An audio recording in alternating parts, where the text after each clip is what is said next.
And Wow. so I went to college for like a semester and I was like, oh, screw that. Nah, I'd rather have kids. And I was ready to like be the mom. And that's what I really wanted. Anyway, so when I was about 20, 27, 28, I started like getting a lot of depression and I started going to counseling. And when I went to counseling, what kind of drew out of me was that I did it wrong.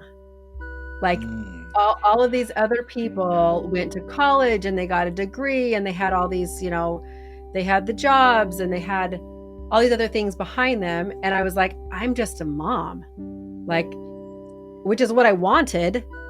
But yet I was feeling like I did something wrong. And I remember the counselor said to me very specifically, she goes, well, I didn't get married till I was 35.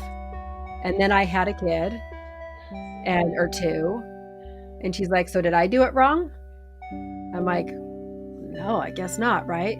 I was in my head thinking that there was a way that life was supposed to be lived and that I wasn't doing it the right way, that I wasn't getting the result that I wanted. I mean, I had the results, but you know what I'm saying, right? Like I was Yeah. depressed. And anyway, I thought that there was something wrong with the way that I did it. And just recognizing at that point, at a young enough age, that there's not one right way to do it. So we're not ahead and we're not behind. We just are.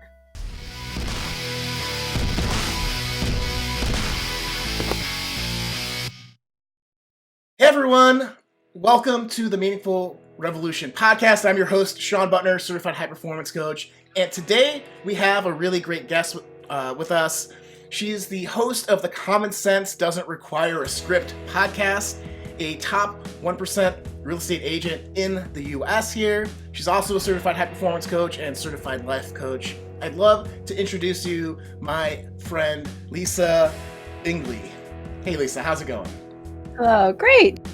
So, the Meaningful Revolution podcast is all about interviewing people that are passionate about a topic, so we nerd out about it and celebrate it, but it's to lead to more meaningful connection, more meaningful output, just living a more meaningful life by inspiring people through their passions. So, with that said, could you explain a time when you failed and that helped you find your purpose and why that ignited your passion for this topic?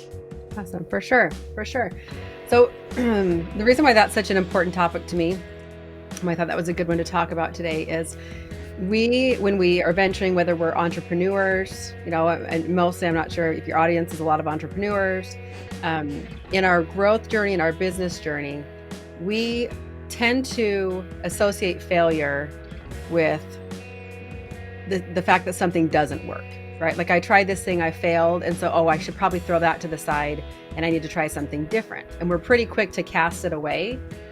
And so looking at it from a different angle, it's like when we fail at something, when we're attempting something and we fail, we need to learn from that and not let our brains take the override of, okay, well, that thing didn't work, so I'm not going to try it again, right? That hurt. It didn't go right. I feel like a failure. A lot of time when I coach people, that's the sentence they say, like, I'm a failure. I feel like a failure. And instead of thinking that thought, we can turn and think, you know what, I tried this thing and it doesn't mean that I'm a failure. It means that I tried this. What did I learn from it? Assess that. What did I learn from it? What can I do different? What did I not do as well as I could have? And take that and then continue to move forward onto like the next level as a step-by-step. When we do that, we can more accurately find the purpose and what it is that we're doing. But if we continue to spin, if we continue to try, fail, try something different, fail, try something different, fail, that's where most people start to just give up because they think that, well, it's just not going to work, right? Let's throw the hands up and give up because it's not just going to work ever. And that's not true. In a lot of the coaching that I do, it lies within just the thoughts that we choose to think about those circumstances that we have in our life, the circumstances about our business, the circumstances of something that we tried, how we choose to think about that. So that's why it's such an important topic, I feel like, to me and for all entrepreneurs, everyone in general, I guess, not just entrepreneurs, but really important. Yeah, it's definitely in my coaching practice, this also comes up. So I'm excited that you described it so succinctly. So I'm yeah, it's definitely a like skill that one everyone can learn, and I think Mhm. it's really important. It separates people that are able to succeed over the long term, um, or burn out because Mhm. they're not happy on the pursuit. Because if you try something and fail and take it personally, that'll stop you dead in your tracks. So Right. I'm curious now. So how did you? Is there a time in your life where you um, were kind of in that old style of thinking, where Yeah. you try something and like and when did that shift for you? Yeah. Yeah. So passion can take us so far. So in my coaching practice, in my coaching business, I have a passion for teaching. I have a passion for helping other people. But then as I put myself out there, and you're very vulnerable at that point. And I put myself out there with a product and a package and what I think is going to work for people, and I'm trying to make that thing work, and it's not working. Right. And this is even just recently. And then so what I would do is I'd put that one thing out there, I try it for a while, it didn't work. So I would move on to another thing. I'd provide a different offer. I'd give something else for people to purchase, right? Structure it in a different way. And then I'd try that one. And then it would kind of do mediocre, but no, it wouldn't take off. And so then okay, so maybe that's not the thing that people are going to grab onto. And I think that there's going to be one magic bullet and one magic thing that as soon as I create the perfect product, right, the perfect offering, that people are just going to jump on it. So then I move on and do the next one. By the time I'm done, for the last about year and a half, I've created 4 main products, many more than that, but 4 really main offerings for my coaching clients and potential clients out there that I've been trying to attract. And what was happening was it's kind of like lining up 10 soccer balls on a soccer field, and I was going through and kicking one a little bit and kicking the next one a little bit and kicking the next one a little bit. Nothing ever got to the goal because I wasn't focused on one for long enough. You really have to get that one soccer ball, kick it again, kick it again, kick it again, kick it again. You kick it until you get the goal. Once you do that, then you move on to the next soccer ball, right? So no matter what we're trying to create, no matter what we're trying to do, we need to focus so intently and find the purpose. So that's where the purpose comes in too. You have to be very clear, have good clarity on what your purpose is, what you're trying to do, so that you can focus on getting that ball to the goal before you just go, well, I tried that one enough. It doesn't work well enough. Now I'm going to move on to the next one because maybe this will solve my problem, right? Instead of staying with the one thing that we had passion for to start with. We knew it was a great idea. We knew we could do it, but sometimes it has to be tweaked. Sometimes we have to do a little different. Sometimes our audience needs something a little bit more or different from us to be able to answer their needs. And so being able to focus more intently on the one thing until that thing meets the goal, right? Before you move on to the next thing. So in my personal business, that is what I finally figured out. And I will tell you, it was very painful when I looked at all the products that I had, and I didn't want to get rid of any of them. They're like all like little babies. And I thought, okay, I have all these little babies, but I love all my babies. How am I supposed to get rid of one, right? How am I supposed to throw the babies out and just keep one baby? Like, it was very tough to do. It took a lot of intentional thinking to decide which baby to keep, and that the other ones may be great ideas, but not now, right? And a lot of times too, as creators, and really ambitious people, we have a tendency to like create, create, create, create. We love to create, but we can't make $1 million business out of it if we just continue to create, but we don't foster one at a time to make it highly successful before we start to foster the next thing. So that's been just most recently. And I tell you, I had about the most stressful 30 days of my life when I said I pretty much burned down my business. I combined a lot of things together. I created one really solid master offer for my agents that would provide everything that they needed, or that I could tell at the moment that they needed, right? And then tweaked that one. And I'm just going to continue to tweak that until that thing is going to make $1 million. Then I will move on to the next product. and just hold myself back. But it requires a great deal of clarity in your purpose, what it is that you're trying to do. Oh, that's amazing. I love that. And as someone that's been doing the same thing in my own business, and something I felt like I've been doing since I've been certified, since forever ago, trying to just find the language of how I help people and how that connects to who I am as a person. And I could share a little bit later on how the podcast has actually helped me focus and shift that. But I'm curious then, so as you said, you had all these babies and you had to pick your favorite kids. And nobody wants to say, oh, I have a favorite child, but we all know, Right. I was the favorite kid growing up between me and my brother. Shout out to Devin. But could you maybe go more into that decision-making process, or how did you know when something was a little bit closer to what your purpose was versus a great idea that maybe would be better for someone else with a different experience or focus? Like, how did you really narrow down the millions of amazing things and ideas that you had into this now new conglomeration of, combining your businesses? Yeah, for sure. So one of the first things that I did was actually sat down and listened to my agents, listened to the things. So the people that I was serving, I didn't need to sit back and predetermine what their needs were. I needed to ask them what their needs were, right? How could I best serve them? So there was that. So coming up with, okay, what is it that they need in their business, and what kind of coaching do they need, and what product do they need? The next part of that was I had to get in touch with why I was doing what I was doing.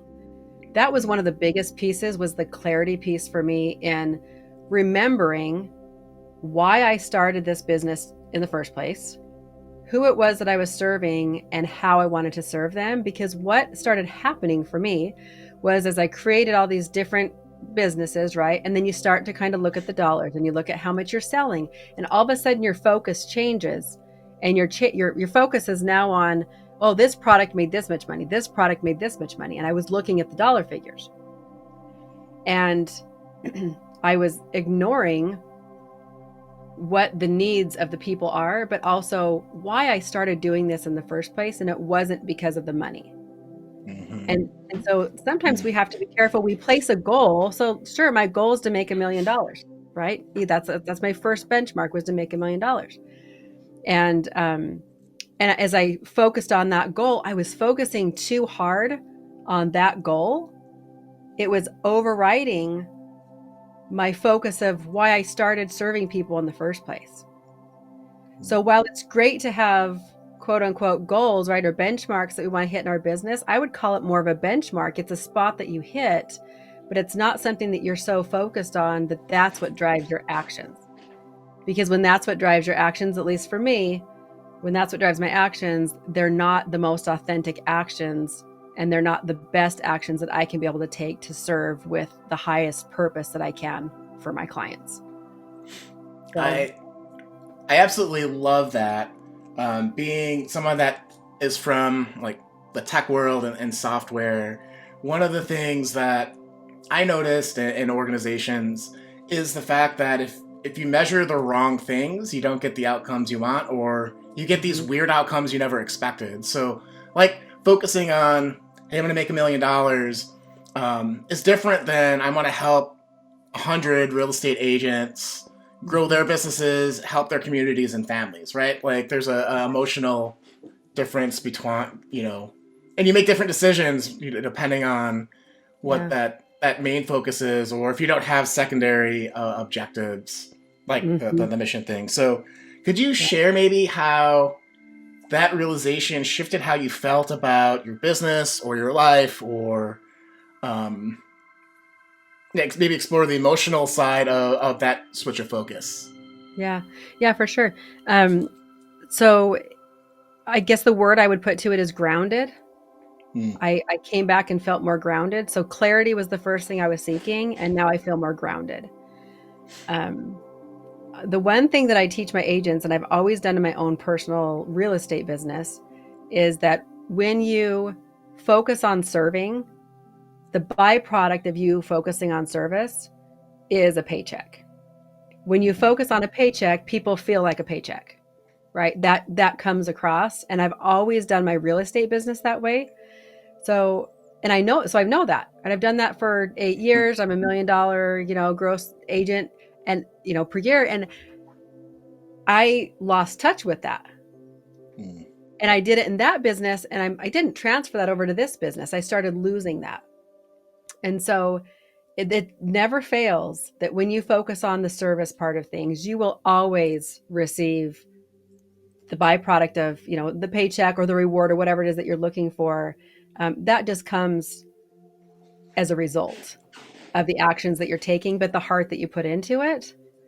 And so I don't know if that really actually answered your question, but I think it's really important to note in any business that we do. I think that's what makes most businesses successful, or the most successful businesses in my eyes, is when they actually, you can tell that they care about the people that they're serving, whether it's a store. I mean, we can go into a store and we know the stores that actually cater to us or take care of us or have better customer service or help you pick out your pants or, whatever it is, right?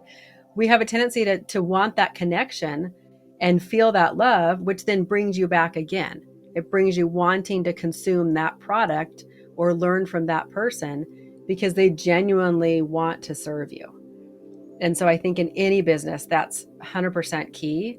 And that's what I reminded myself of, is that's what I did in the other business that I grew to $1 million. So why am I not doing that in this business? And I'm teaching everybody else to do it. Like, I need to listen to what I'm teaching, and I need to do that the same here. It's just funny that when we transfer or try a new, start in a new field, right? I mean, a coaching business is not my real estate business for sure. I coach on real estate and mindset, but still, it's a different type of business. And even though we've built something and been wildly successful at it already, we are starting over with something new. And you still have to remember there's all those lessons that you still have to learn along the way. We don't jump to the end just because we were successful here. We don't jump and just magically become successful in the new business. We have to grow and start all over again. And just being aware of that is really important. Yes. Having run a business that was really analytical, or like being in a field that was analytical, and now going into coaching where you're dealing with people, like computers and people are not the same, of course. Right. And so, that like beginner's mindset of, you're not going to have the same level of competence or the same level of results. Like, I naively, when I left my business, thought like, in 2 years I'll have this all figured out and it'll be right where I was when I left and all that. And that has not been the case, Yeah. And it reminds you very, very clearly that's not going to be the case. Yeah.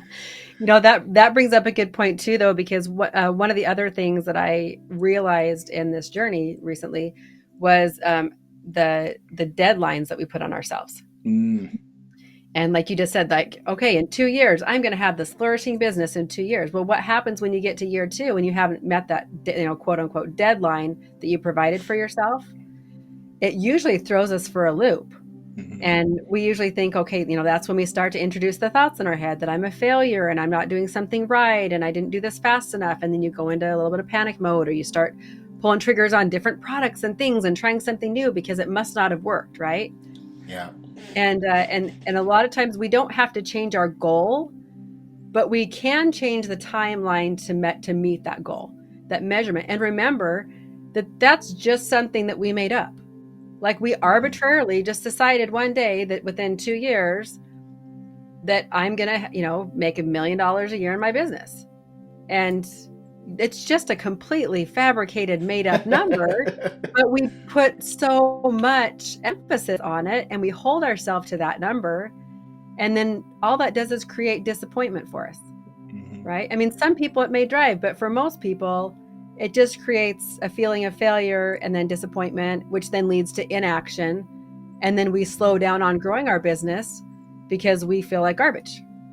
Yeah. So being able to recognize the things that we're doing to ourselves and what the results are that we're getting. And if we don't like the results that we're getting, we need to just change the way that we think about them change it to something that's a lot more motivating, right? Makes us feel better so that we want to continue to press forward. Okay, I've done this well so far. Look at all the things I've accomplished, right? I haven't met my goal yet, but I will be, right? There's no deadline. And I had to tell myself that. Why is there a deadline? There's not a deadline, right? I mean, I could take the next 10 years and grow the business as quickly or slow as I want, but there's no deadline to it.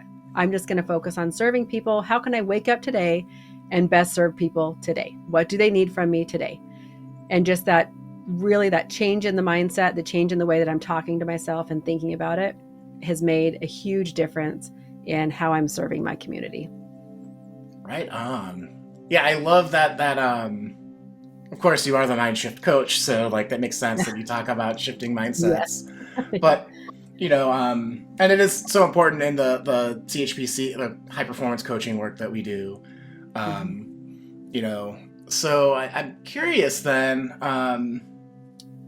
is there how can I trying to combine like 5 different ideas in my head into one. So is there a time when you failed and it had a surprising result that you hadn't even thought about, either related to your purpose or something in life in general?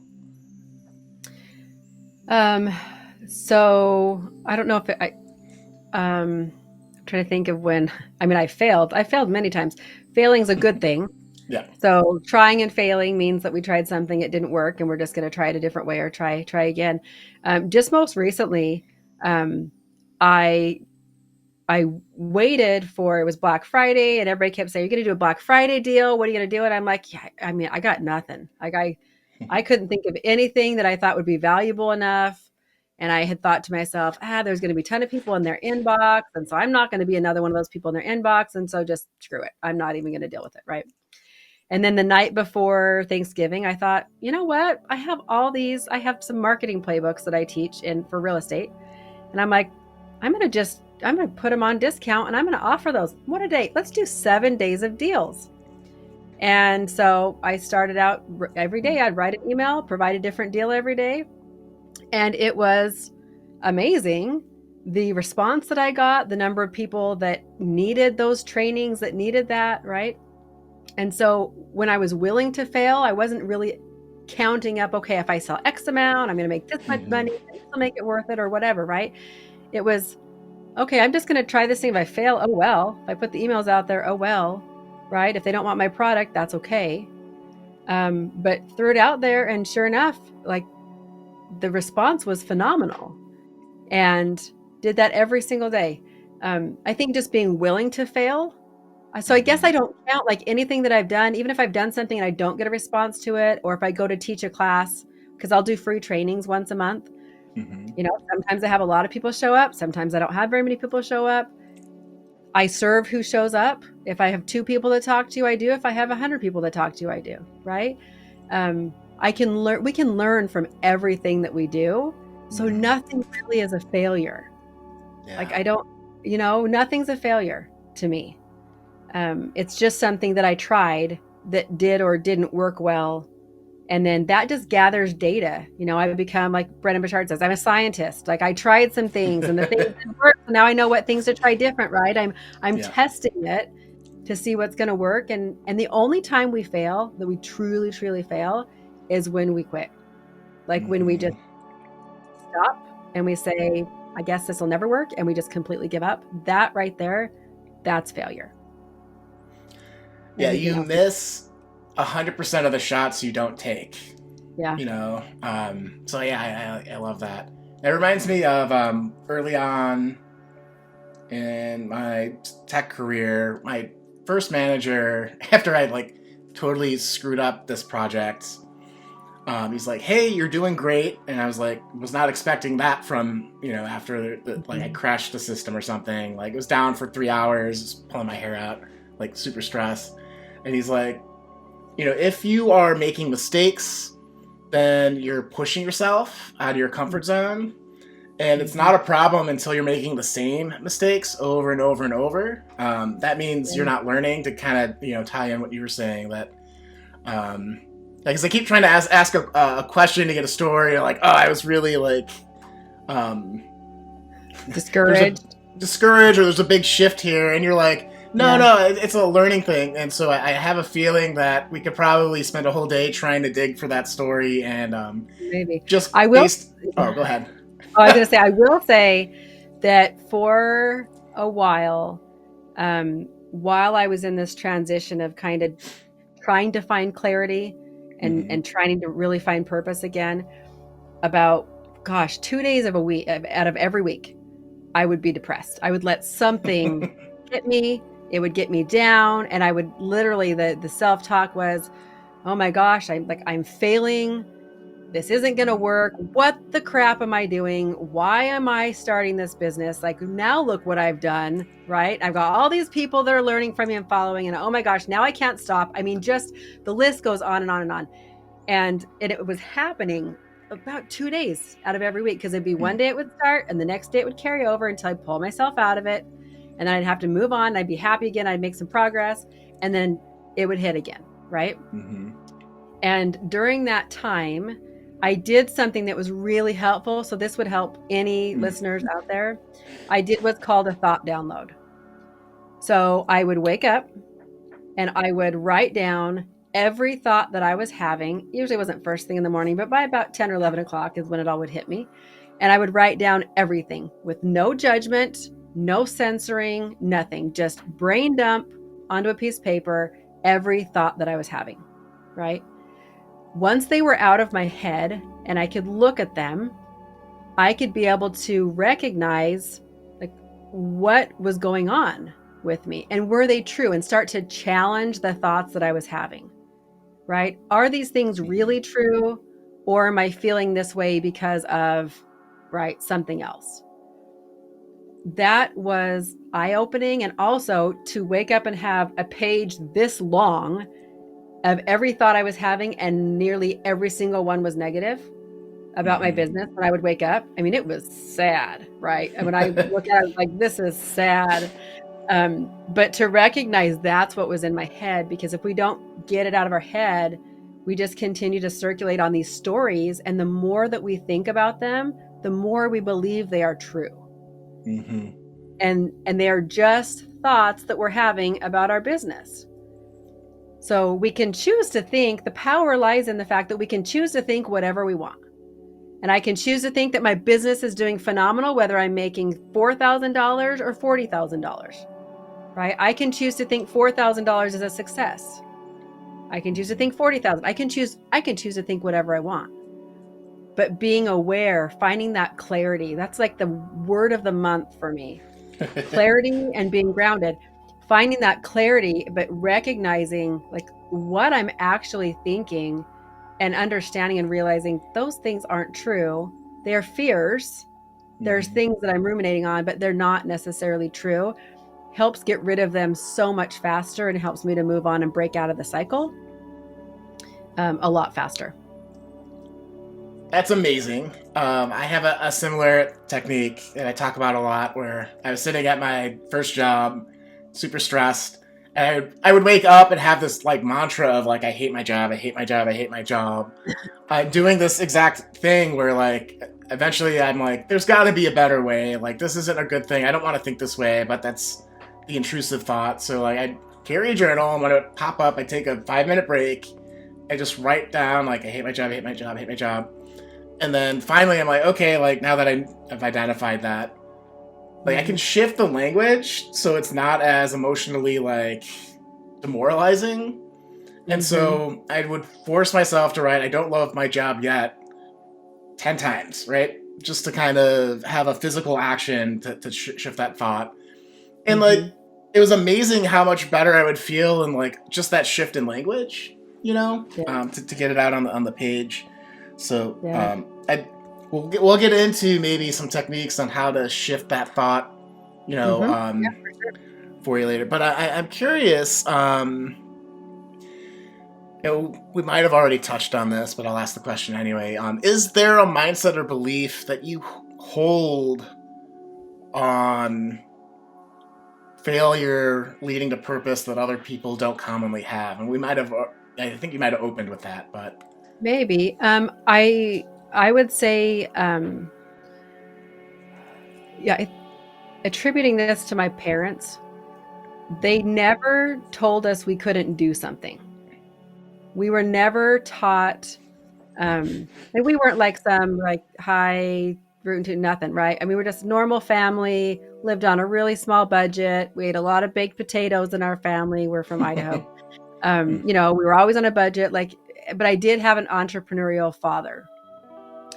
And no matter what weird ideas I ever had growing up, I started cleaning houses when I was like 16. I was like, I can clean houses. I can clean my own house. I can clean somebody else's house if they'll pay me. Right. And then I'm like, oh, well, I can look at these chairs. I can make these chairs. Somebody will pay me for that. So I'll do that. I always had some random weird idea of a business that I would start. Always did it while I was a stay-at-home mom for years. I always had something. But I was never told it wasn't possible. And I think that is a huge, huge key to failing, because I don't attribute, there's failure just doesn't exist, right? We can choose to try things if we want to. And I always know that there's a way. If I really wanted something to work, there's always a way. If it's something that I care about, if I love it, right? There's always a way. And I know that has carried over into my real estate business specifically, because there's always a way to fix everything, right? It's easy to keep deals together because there's always a way. I don't surrender. I'm a little bit stubborn that way, but I don't surrender, because there's more than one way to fix something. There's more than one way to grow a business. There's more than one way to make changes. There's more than one way to live our lives. There's always something else. And so I think being very aware of that, but also being willing to challenge yourself, challenge the thoughts that you have, but also ask questions. Oh, we're to this point now. What else could there be? Oh, I'm stuck in this spot in my life. Okay, what other options would there be? What could I do? Right? I'm not happy. Okay, I'm not happy. Well, what would make me happy? What do I want to do that would make me happy? So we're not stuck. I mean, we don't have to be stuck. And I think that's the power in that, is a lot of people, they feel like they're stuck. They feel like they're caged, and they don't have to be caged. They have a choice. And some people need to be taught that. Some people weren't told you can do whatever the heck you want, like go out. The world is your oyster. Go for it. Like, we support you. Go do the thing, right? Some people were told to think small. And some people were told that, oh, if you do this thing, it's dangerous. Don't go do that thing. Don't go start a business. It's dangerous, right? You're going to fail at that, or you're going to lose money, or you're going to whatever. And people will listen to that, and it stops them from growth. And that's huge, I think, to break out of that and recognize that our families, I know this may be off topic, I don't know, but the way that we grew up and the families that we had and the things that we were told, it's not all truth. It's just somebody's idea that they had, that they were imposing on us. Right. And we so dumbly, I mean, because we're young in our youth, even our low 20s, somebody tells us something, we're like, oh, well, that must be true. Because you told me that, it's definitely true, right? Not true. I think the youth of today, I think one of the most amazing things, even though our youth can be a pain in the butt, I've got 3 of them. They don't, and I don't know if it's just my kids, but it seems like youth in general, they don't just accept people's direction. And you hear really older people say oh, well, they're being disrespectful, or they're whatever. No, they are inquisitive. They're asking the questions. They want to know for themselves. They're going to test it out, and they're going to try it. They don't just blindly say, oh, you told me this is the way it's supposed to be. Okay, I guess I'll do that. Right. And I think it's a phenomenal thing, as frustrating as it can be for us as parents. I think it's a phenomenal thing that we can teach our children and allow them to ask questions, to explore, to be able to make their own choices and come to their own conclusions, because they're stronger people for it by the time they're done. As irritating as it is as an adult mother, when I'm like, but do this thing. And they're like, I don't want to do that thing. I'm going to do it this way. Right. Anyway, that's a bit off topic, but I think it's a really important point in finding purpose, and for the kids finding purpose too. Yeah, I love that idea, because it's creating the environment for people to be curious and explore. Like if I had to sum up that, it sounds like there is an aspect of you that is very curious of how the world works. And Mhm. so when you have that curiosity, everything is just something to figure out, and it's not a roadblock. It's like, oh, I'm not happy. Like, I can do something about this. Like, why is that? What would be a bit different? I love that um, thought pattern, I guess. Mhm. And it's admirable, as you said, as frustrating as it is to, it takes probably a little bit of courage and a little bit of faith in that things will work out when you see your kids maybe struggling, or like they can figure it out, even if like I figured this out before, this is how I did it, and they're like, no, not like that. Right. So as a business owner and as someone that coaches other people, could you maybe talk a little bit more, or is there anything more than just kind of having that belief that you know you have to ask questions and just to support people in whatever ideas they have, to like entrust them to learn as they go along? Yeah. I think that one of the deeper parts of it is if some people have a hard time identifying, like maybe what the thought pattern is that they are having. So if somebody's listening and they're feeling stuck and they're like, yeah, but I don't know what the problem is, right? The next best thing to do is to figure out how you're feeling.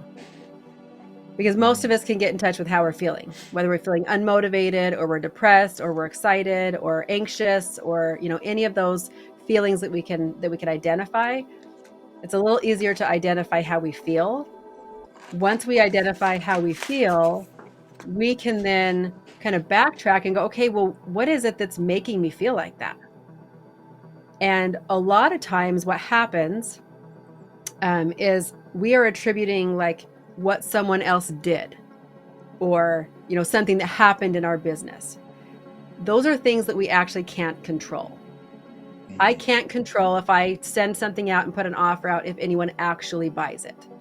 That's not something I can control, right? And so when we have feelings, sometimes we'll be, I don't know if you've ever heard somebody say, this is the best example, like, but that person made me mad, right? That person pissed me off. We like to say that a lot, right? I've said it before too. And it's like, well, but did they really? Did they like physically come over? And like, there's no physical way for them to actually make you mad. They did something and you had a thought about that. And that's what created your anger. And so breaking that down a little bit further so that you can actually understand that what you think is what's creating your feeling, not the thing that happened, right? We can't control the thing the circumstances that happen in our lives.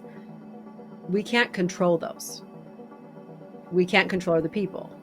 And the sooner we realize that, that's where the freedom comes in, and being able to control, I mean, quote unquote control, right? But really be able to take ownership over our own feelings and over our thoughts that are creating those. And what I coach with my agents too, and anybody that I coach is, our thoughts are creating our feelings, and our feelings are what drive our actions. And our actions dictate and provide our results. If we don't like the results that we're getting in our life, a lot of people go look at the actions. Like, oh, but I need to do this and this and this, and I didn't do this and I didn't do this. And we start to try to, a lot of coaches try to coach on the action line. Well, let me give you 10 more things that you can be able to do in your business to try to make it better, right? When you didn't need coaching in your action line, because your actions are a byproduct of what you're thinking about your business. So we have to go fix the way that we're thinking first before we can even introduce some more things into our action line. So anyway, I don't know if that answers your question. I know I kind of go different directions, but I had a client I was coaching, not an agent yesterday, but a business owner. Late night coaching call, 11 o'clock. She's in Africa. And anyway, so I was coaching her last night, and it was an amazing conversation, but she's she's had a lot of accomplishments in her life, in her business, in her current business, but she started something new and it's uncomfortable. And so she's feeling uncomfortable. She's feeling like she's failing. And what it looked like was she was thinking, so what she had done, I'll give you the example. She had 4 people that showed up to a training she did. She had a paid training. She had 4 people sign up. Okay. Her thought about that was that she was a failure. She's like, only 4 people showed up. I'm a failure. And when she feels like a failure, she feels hopeless. She's discouraged. She's hopeless, which leads her to stop working on her business, right? She becomes like inactive. She's disconnected. She doesn't want to talk to people, which then she's proving that she's failing. I mean, the results that she gets from that is failure, right? And so she's like, yeah, but how do you let go of that? How do you let go of feeling like a failure? She's like, I was a failure. It was, and she believed that story that she was telling herself. And so what we did was, you have to replace that thought of I feel like a failure with something that you can really believe. Because what we try to do is we try to thought swap. People are like, oh, just tell yourself everything's okay. Just, my favorite, just forgive people. And I'm like, really? Just forgive magically? You have to replace the thought that you're having with another thought that you can actually believe. And if it's something you can believe, that's what's going to create a different feeling, which is going to help change the results that you're getting. So for her, I actually have it on my board. Where is it? Hold on. This was her last night. Oh, yeah. Okay. You probably can't see that, can you, on the thing? A little bit. And for the people on the podcast, we'll have to describe it that are listening. I will describe it. Okay, there we go. Okay, so her circumstance, she had 4 people sign up for her class, right? Her thought that she could actually believe, and we had to like really reach for this was a success and I learned so much. And she's like, yeah, I can believe that. I'm like, great. How do you feel when you think that? She's like, I feel motivated. And when I'm motivated, I get out and I work on my business and I'm creative and I have high energy and I'm present and I communicate. Now she's making it possible to succeed in her business, right? That is the power of the way that we think about things, is that simple little thought line. Instead of telling herself that she failed, swapping that out, but with something that she can truly believe, just something different, and not focusing on that negative thing. Anyway, yeah, that's the power in continuing to move forward and really diving in to be able to find your purpose and push yourself out of that negative space that we get stuck in a lot of times. Right on. So again, for people that are listening and weren't able to see this chart, Lisa had CTFAR, the acronym up. And again, that was circumstance, thought, feeling, action, result. That's correct. Yep. So that's the quick framework she just walked through with this particular client, which is super powerful. And I love the idea of the like upstream change. That's kind of how I was interpreting it, where like, because as a coach too, like it's never the thing that you're doing, it's how you think and feel and are responding to it. So that is super, super powerful. So I'm curious then, we'll get into maybe a little bit more of the action implementation things, but is there something that about fear or about failure and purpose that you could share with the audience here today that maybe you haven't in a training program or other podcast or other interview you've done? Something about failure and purpose that I haven't shared. Oh, making me dig deep now. Let's see. Yes. I know. That means it's working. That's working, yeah.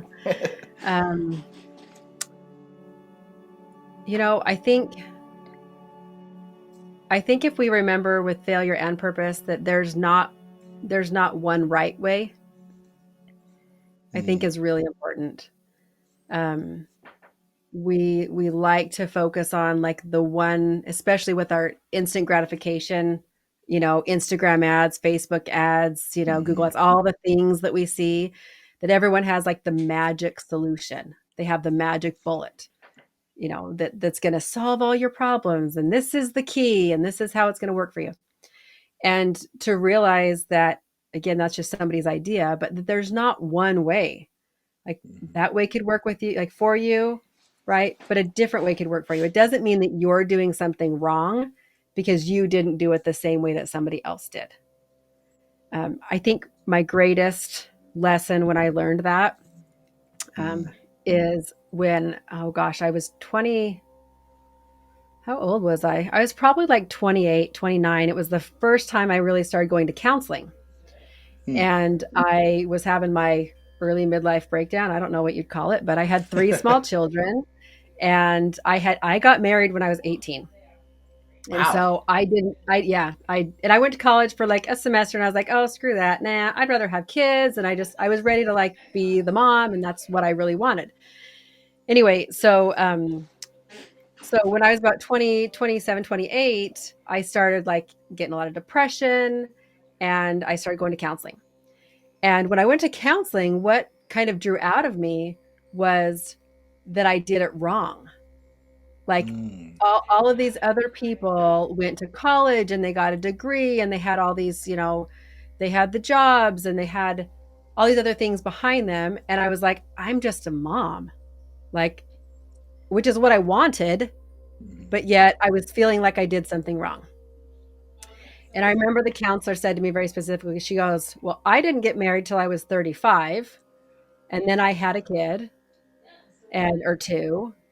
And she's like, so did I do it wrong? I'm like, no, I guess not, right?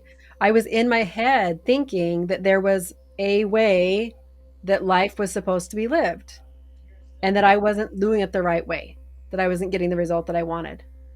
I mean, I had the results, but you know what I'm saying, right? Like I was Yeah. depressed. And anyway, I thought that there was something wrong with the way that I did it. And just recognizing at that point, at a young enough age, that there's not one right way to do it. So we're not ahead and we're not behind. We just are.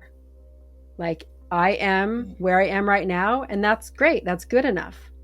Right? That makes me happy and I'm exactly where I'm supposed to be. I think Mhm. that is the biggest thing that I can tell myself when it comes to avoiding feeling like I'm failing or avoiding feel like I'm not fulfilling a purpose, is that I'm exactly where I'm supposed to be. I do my best every day. And sometimes my best is I just didn't do the dishes for 2 days and I maybe wore sweatpants for 2 days, like whatever it is, right? Like that's good enough. That's what I can handle for those 2 days. And I'm exactly where I'm supposed to be and exactly what I'm supposed to be doing. Because anything else that we put on ourselves is just something that's made up by us or by somebody else or by society or by Instagram or Facebook or whatever. And none of it's true. And it doesn't serve us. Yes, that is so great. Um, and I love that.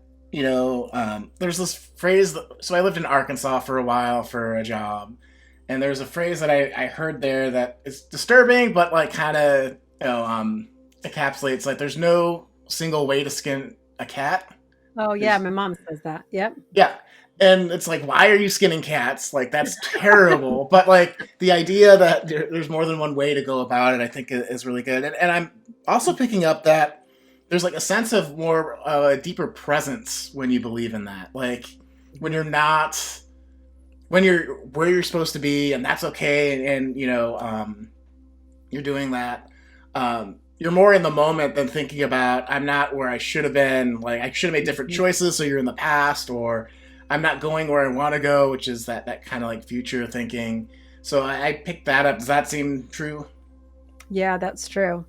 Yeah, because what happens when we think those other things? I mean, it doesn't help us at all. Usually, what it does is has us detract from spending time with our families. It kind of Mm-hmm. occupies space in our brain that doesn't need to be, used for that.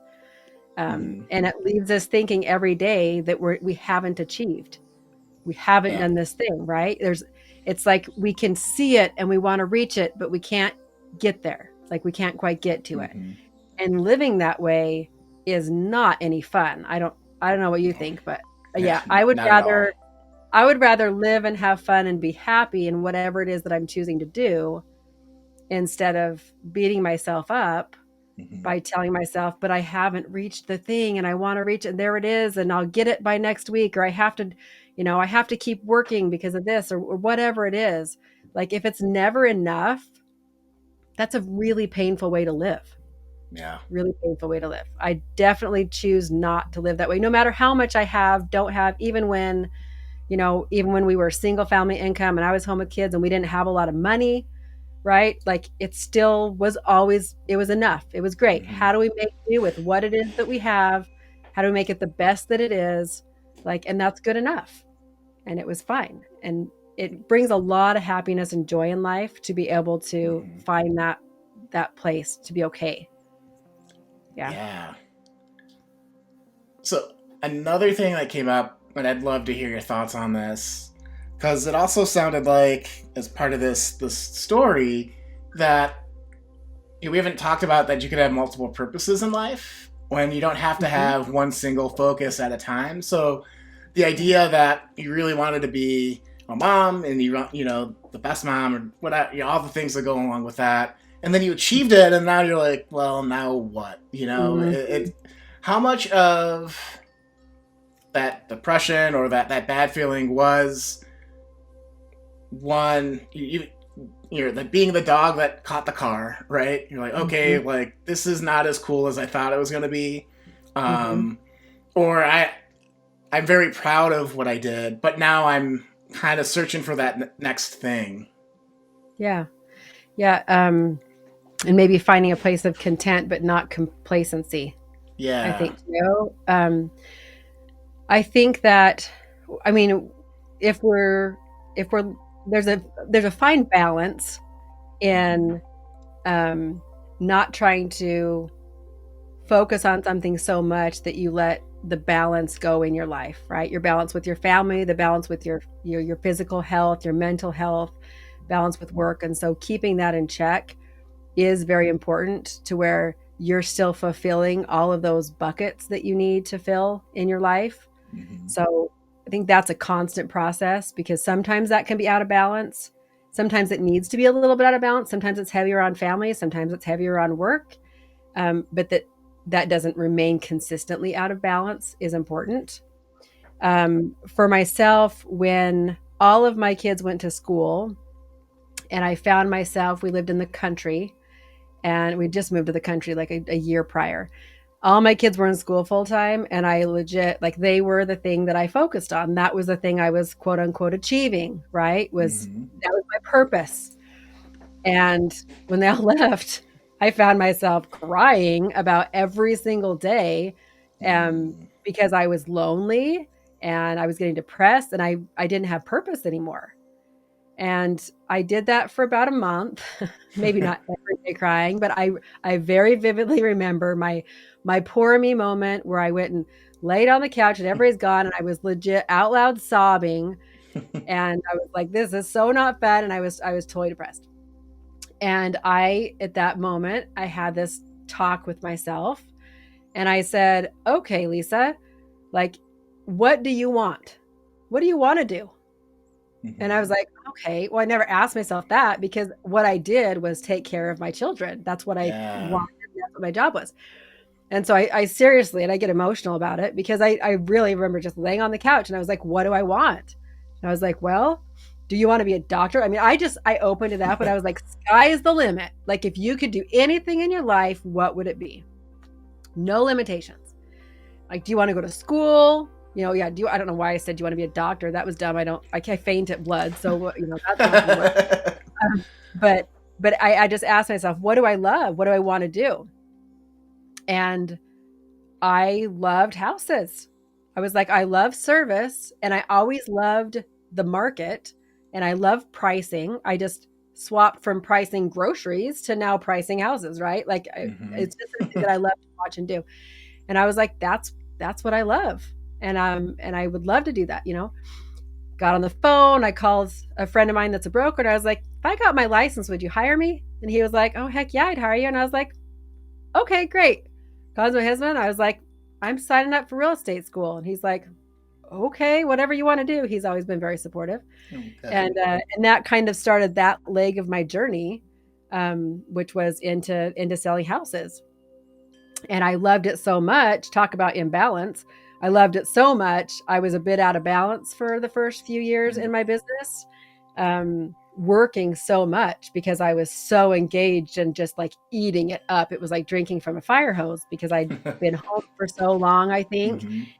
And as a mom, and a stay at home mom, we definitely go through this phase where we lose ourselves because we become whatever our kids need us to be, and we Mm-hmm. focus so much on them that we don't develop ourselves very much. I didn't develop myself. And then all of a sudden everybody leaves and you're like, who am I?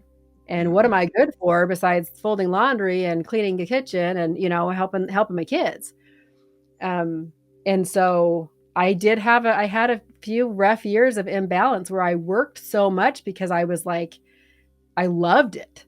And I Mm-hmm. loved feeling that new purpose and finding myself. And I was like, oh, I'm good at something. I'm good at something besides being domestic. This is so exciting, right? Um, so that was a bit of imbalance for me. And I finally figured out how to level that one out, um, to where I could balance my family better with my business. And um, but everything for a reason. Like, it taught my kids that you can grow a business. It showed them that I could be mom, and then I could be mom and run a business. And one time, oh, now I'll get emotional. Geez. Oh, I it's remember good. my daughter. So my kids play sports, Okay. and every sport, of course, right? So 2 to 3 times a week we have games. And in the summer, they have summer ball. So 2 to 3 times a week during the summer, they'll play summer ball. I go to everything. I may be that mom that's on my laptop in the corner plugged in because that's the only plug I could find and I'm out of battery. But writing an offer on a property, but I go to every single one of my kids' games. I think I've missed two ever. And my daughter said to me once, sometimes she used to be like, Mom, you work all the time. And then she said to me, her friend told her how awesome it was that her mom got to come to everything, because I was like one of the only moms that actually could show up to all of my kids' activities, all the games and everything. And they were jealous. And I think that right there kind of taught my daughter, like, oh, I I should be grateful for that, like my mom does, right? Mm-hmm. Anyway, I know that's a bit off topic too, but and it's all about purpose and balance, in our family and our lives, and finding like the work that we do. I always want to make sure that whatever I do, I can fit in what was my first love, which is being a mom, right? And still Mm-hmm. be available for my kids. That's always been number one. But then also being able to fit in like the growth that I personally have as well. The things that I discovered, like I'm freaking good at selling houses. Like, Mm-hmm. I wanted to sell 5 houses my first year and I sold 48 just because Wow. I loved doing it. Yeah. I mean, it was like over the top, like phenomenal. And I just kept selling and selling and selling every year until I'm selling 120 houses in a year all by myself. Like, it's phenomenal, but to know that I'm good at something. So anyway, so it's a cool balance. So every different area in our life, I think, has like we're shifting, right? Mm-hmm. Nothing is ever staying the same. It's kind of like they say, if you like put a floating candle in a lake, like it doesn't sit in one spot. Like, it's Mm-hmm. always going to move like backwards or forwards. There's no standing still at all. Yeah. What a beautiful story. I just want to honor that. And what comes out to me, and I'll just call it out, is just how much you care about your family, how much you care about your personal growth, how much you care about your business and career. And the thought process of like never questioning like, oh, I have to give up one for the other. Like you embody this belief of I can figure this out and make it work. And there's no, maybe there's stumbles as you learn and like, okay, like you said, like maybe I was a little too focused on work and then needed to kind of come back to this thing. But um, I really admire your ability to find multiple purposes and then just kind of like wrap it up into who you are as a person, and having talked with you outside of this conversation, that also shows up there. So I just want to say I just want to honor that real quick. Thank you. So On that note, if we're trying to think of other folks out there who um, might be struggling with these intrusive thoughts of like, oh, I'm not succeeding, I'm not really, um, I'm not a success, I'm failing all the time, I'm not where I need to be, these types of things. Hmm. How do you have a quick method or set of habits or a couple of habits that would help people shift into a more like growth mindset, as we would probably say as coaches, or a little bit more of that more motivated, positive, like moving forward type mindset? Hmm. Yeah, I'd say like the life hacks, the hacks that I use that have really helped me in my life is uh, if you can't identify, sometimes we can't pin what what the cause of it is, Mm-hmm. right? Sometimes it takes us a while if we're feeling like demotivated. It takes us a while to figure it out. It's not quite as easy as like, oh, I'm just going to look at my thoughts and decide that, oh, this is why I'm thinking this thing, right? Sometimes it takes us longer than that. So in the meantime, I don't give myself an option to wake up and still do the things I'm supposed to do. It's not negotiable. So if I don't feel like getting out of bed, I still have to get out of bed. If I don't feel like getting out of bed and I know I have a hard time with it. So like for me personally, you get through the winter months and it gets dark sooner and it's cold outside. I hate the cold. And I know for myself, if I don't get up and make myself do something, I just won't. I'll sleep in and sleep in. And then the days get kind of, I sleep in longer and longer. I don't know about any other entrepreneurs. When nobody says you have to show up at the office at a certain time, you know, the sun doesn't come up and I might be sleeping until 8:30 or 9. So I give myself a schedule and I abide by my schedule. So I decide what should it really look like, what's realistic. And okay, these are the days I'm going to wake up. I'm going to go get my exercise in because I know for me, my mental health really benefits from exercise. So even if it's 30 minutes or 20 minutes or an hour, like I get up and I get my exercise in, then I'm going to feed myself some healthy food. I mean, it's really just the little step-by-step things if you're in a spot that you can't get yourself like out of, right? And then eventually as you do that and you feel a little bit better, at least physically, your mind can be able to start to identify like, why am I really feeling this way? Or why am I bummed out? Um, I think that's what helps me to move out of, because we don't know right away. I even for my gosh, it was just a few weeks ago. Something totally was stressing me out, but I could not identify what it was. For the life of me, I was like, I do not know why I'm feeling this way, but I feel like this, and it's just I couldn't figure it out. And I went for about it was like 7 or 8 days, and finally one day it clicked, and I was like, and that was a deadline thing. I was like, I'm putting these stupid deadlines on myself, and it's making me anxious. Like, why am I putting deadlines on myself like this? It's not working. It's not helping. I need to get rid of that, right? But for all those days, like that I was bogged down, just stick with a schedule, find the things and just be in tune with what helps you, whether you like it or not, right? My husband's like, do I like the exercise? Maybe not, but right, you feel better if you get up, and just be very aware of how you react to things and what's good for you and what's not good for you. And Okay. then abide by it. Right on. All right, so to break it down, there's this figure out what's happening, and then the act like activating your body is what I'm hearing for you in particular is really important for sorting it out. Um, is there anything like is there another step? It feels like you're kind of like, okay, you identify it, you're kind of feeling good. Like, is there anything else to get you over that line?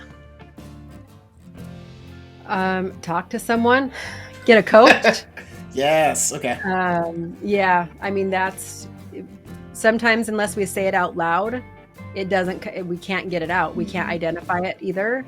So whether it's a counselor or a coach, my favorite, my favorite description of coaching was somebody said, coaching is for like the future. Coaching is to be able to move forward. We need counseling when we have something in our past that we need to deal with that's kind of damaging for us. But man, I went to counseling for, a long time, and I got really tired of just talking about my problems because there was no real forward thinking, and there was no like, here's some tools to be a better person, right?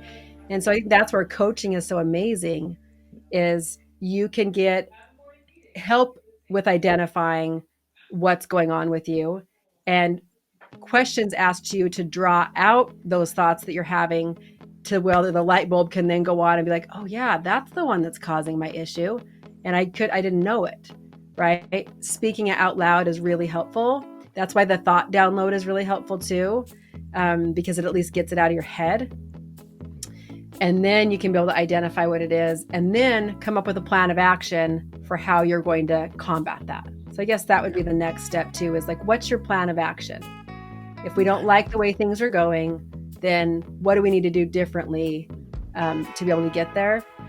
And in between that is, if you don't know quite yet, just keep forcing yourself to get up and moving, right? So that you can keep moving forward, or at least staying stagnant or close to, while you're trying to figure it out. You just don't want to tank yourself and like regress a lot. Right on. Yeah. My kids, I'm happy that my kids have at least picked up this habit a little bit. I don't know if they picked it up from me or not, but as they've gone off to college, my son was about 4 months in his second year, and he messaged me one night, and he's texting, and he's like, Mom, I'm sleeping a lot, and and he starts to identify, these are all the things that are happening, and I think I'm depressed, and I don't really want to get out of bed, and what do I do? And it's like, okay, we've identified it. Now we're going to say, okay, what are the things that can be helpful? How's your diet? Maybe some exercise would help, and what's stressing you out about school, and how can you maybe position things differently if you need to, or like then finding out some solutions to go with it. But being very aware of how you're actually feeling, to be able to identify those feelings, is really key to solving it. Well, that's super cool. And again, that's such a great example of the identifying and then kind of working through the steps to get moving forward. So I got one more question for you. And I'm so thankful for this conversation. I have a couple pages of notes. I always remember to tell people to write notes at the end of the podcast instead of the beginning, but hopefully my audience has picked up on that. But if you could create a more meaningful revolution about something, what would that be, and maybe what would that look like? Trying this new question out. So. Oh, okay. More meaningful revolution. I think what's missing, at least in most industries, what's been missing, and in my industry for sure, what's been missing is the heart of service. Really, when I coach all of my agents, that is the biggest thing that I teach, and that's, I think, what attracts them to my style of coaching in general, and my style of business, right, is being able to serve other people genuinely, and not just focusing on whatever, like the byproduct, the paychecks that we receive, but focusing on the service. And it's been lost in so many industries where people are just like, let me take your money. I'll just take your money. I don't care if I help you. I don't care what, like, people don't really give a rat's whatever, like, about actually the thought and the feelings of other people. But creating relationships and providing great service to people, I think, is so important. And for any business owner, for any neighbors, for any people that are your friends in your church, like anyone, like, service is so important, and it's so fulfilling, because you can't sit for too long in your own self-pity when you're serving other people. Ever. Yeah, that is so powerful. Nobody at the end of their life says, oh man, I wish I would have helped less people. Yeah. It's usually the opposite. So yeah, it's such a powerful thing. I love that part of creating a meaningful revolution. Thank you for answering that question. Thank you for showing up and for sharing. And I really love this topic of I mean, we didn't really talk about failure because we don't believe that failure really happens. It's something that helps you learn to propel you and find your purpose. So, that Lisa, thank you so much for being on the show. If people wanted to follow up with you, what's the best way to get in contact with you? So we can put that in the show notes below. Okay. Yeah. My website is agentleader.com, and my podcast link is on there as well. And you can find me on socials at Agent Leader or Agent Leader Lisa on Instagram. Okay. And Agent Leader on YouTube. Okay, right on. I'll have all those links below for you good folks. Again, thank you so much. This has been so much fun. And hopefully we'll talk soon. So take care. Thank you.